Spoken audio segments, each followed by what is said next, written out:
اللہ کا ذکر کرنے اور اللہ کا قرب حاصل کرنے کے بارے میں ابو ہریرہ رضی اللہ عنہ سے مروی ہے، انہوں نے کہا کہ رسول اللہ صلی اللہ علیہ وسلم نے فرمایا،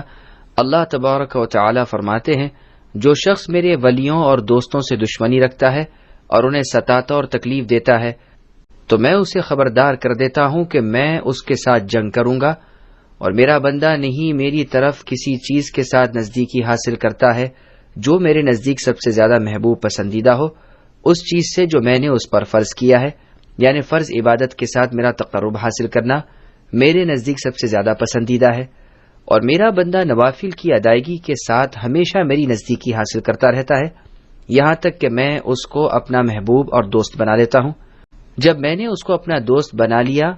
تو میں اس کا وہ کان ہو جاتا ہوں جس سے وہ سنتا ہے، اور اس کی وہ آنکھ بن جاتا ہوں جس سے وہ دیکھتا ہے، اور اس کا وہ ہاتھ بن جاتا ہوں جس سے وہ پکڑتا ہے، اور اس کا وہ پیر بن جاتا ہوں جس سے وہ چلتا ہے، اور اگر کوئی چیز وہ مجھ سے مانگتا ہے تو میں دے دیتا ہوں، اور اگر کسی چیز سے پناہ چاہتا ہے تو میں اس سے پناہ دیتا ہوں، اور کسی چیز کی بابت جس کو میں کرنے والا ہوتا ہوں نہیں تردد کرتا جتنا تردد میں اپنے مسلمان بندے کی جان نکالنے کے بارے میں کرتا ہوں کہ مومن بندہ مرنے کو پسند نہیں کرتا ہے اور میں اس کے دنیاوی تکلیف کو پسند نہیں کرتا، اور مرنا ضروری ہے جس سے کوئی چارہ نہیں ہے۔ اس حدیث کو بخاری نے روایت کیا ہے۔ وضاحت: ولی کے معنی دوست کے بھی ہیں، یعنی جو مسلمان موحد اللہ تعالیٰ اور رسول اللہ صلی اللہ علیہ وسلم کی سچے تابعداری کرے اور بہت زیادہ عبادت کرے اور ہر قسم کے گناہوں سے بچتا رہے اور اللہ اور رسول کی محبت دنیا کی تمام چیزوں کی محبت سے زیادہ رکھے، وہ اللہ کا پیارا ہے اور اسی کو ولی بھی کہتے ہیں۔ ایسے ولیوں کی بڑی تعریف آئی ہے۔ اللہ تعالیٰ نے فرمایا ہے، الا ان اولیاء اللہ لا خوف علیہم ولا هم يحزنون، اللہ کے ولیوں پر نہ خوف ہے اور نہ وہ قیامت میں رنج و غم اٹھائیں گے۔ اللہ تعالیٰ کے سچے ولیوں سے محبت کرنا ایمان کا جز ہے۔ جو ان سے محبت رکھے گا وہ اللہ سے محبت رکھے گا، اور جو ان سے دشمنی رکھے گا وہ اللہ سے دشمنی رکھے گا۔ اسی لیے اس حدیث میں فرمایا، جس نے میرے ولی سے دشمنی رکھی تو میں اس کو خبردار کرتا ہوں کہ وہ مجھ سے لڑائی کرنے کے لیے آمادہ ہو جائے، اور اللہ تعالیٰ سے کوئی بھی لڑائی نہیں کر سکتا اور نہ اللہ کا مقابلہ کر سکتا ہے۔ اس لیے اللہ کی نافرمانیوں سے بچنا چاہیے۔ قرآن مجید میں اللہ نے فرمایا، فَأْذَنُوا بِحَرْبٍ مِّنَ اللَّهِ وَرَسُولِهِ،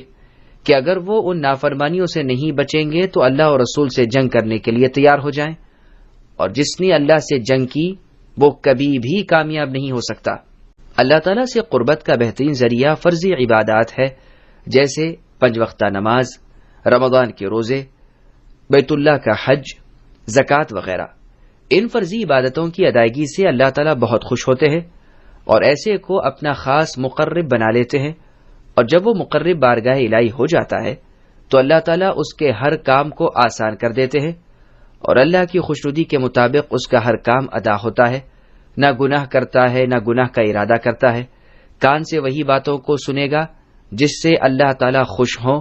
اور آنکھ سے وہی دیکھے گا جو اللہ کی مرضی کے مطابق ہو، اور ہاتھ سے اسی چیز کو پکڑے گا جس سے اللہ کی خوشنودی حاصل ہو، اور پیر سے اسی کام کی طرف جائے گا جہاں اللہ کی مرضی ہو۔ یعنی جب بندہ یاد الہی میں اس قدر مستغرق اور منہمک ہو جاتا ہے تو حواس ظاہری باطنی سب اللہ تعالیٰ کے احکام کے تابع ہو جاتے ہیں۔ اسی لیے اس حدیث میں فرمایا کہ میں اس کا فلاں فلاں چیز بن جاتا ہوں، تو اس کا یہی مطلب ہے کہ اس کے حرکات و سکنات، خیالات و اعتقادات سب اللہ کی مرضی کے مطابق ہو جاتے ہیں، اور اللہ تعالیٰ اس کے خاص مددگار اور حمایتی بن جاتے ہیں۔ اللہ تعالیٰ مختار کل ہے، جو چاہتے ہیں کرتے ہیں۔ کسی کام کے کرنے نہ کرنے میں اللہ کو ہرگز تردد اور بے قراری نہیں ہوتی۔ یہاں تردد کے حقیقی معنی نہیں ہے، بلکہ مجازی معنی توقف اور تاخیر کے ہے، یعنی مومن بندے سے میں ملنا چاہتا ہوں اور یہ ملاقات بغیر موت کے ممکن نہیں، اور مومن بندہ موت کو پسند نہیں کرتا اور میں اس کی دنیاوی تکلیف کو پسند نہیں کرتا، اس لیے میں تاخیر اور توقف کرتا ہوں اور اس کے حالات زار پر رحم کرتا ہوں۔